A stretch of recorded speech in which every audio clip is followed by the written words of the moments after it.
কিভাবে পতন করা যায় এটা।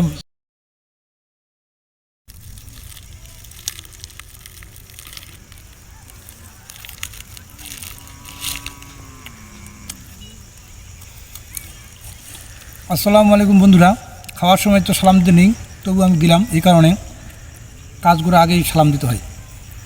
কিছু সংখ্যক মানুষ আছে বাংলাদেশে হিংসা, কে কী করতেছে এটা দেখবে না, খালি কে কী খাচ্ছে, কী করছে না করছে, কাকে কীভাবে পতন করা যায় এটা বর্তমানে বাংলাদেশের মানুষের। আর দ্বিতীয়ত, আমার সাথে যে বন্ধুরা দেখতে পাচ্ছেন, বন্ধু কথা বলি, কিছু কিছু বন্ধু আছে স্বার্থপর। স্বার্থপর আছে, নিজেরটা বেশি বুঝে, অন্যেরটা বুঝবে না।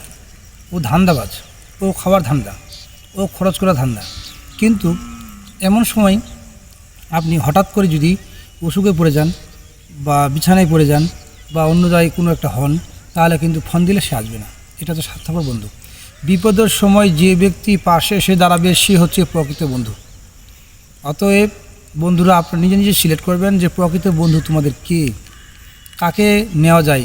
যে বন্ধু তোমার কাজে আসবে তাকেই সাথে রাখো, তার পিছনে খরচ করো। বাকি বন্ধুদের পিছনে খরচ করে কোনো লাভ হবে না। অতএব বন্ধুরা, ভালো থাকবেন, সুস্থ থাকবেন।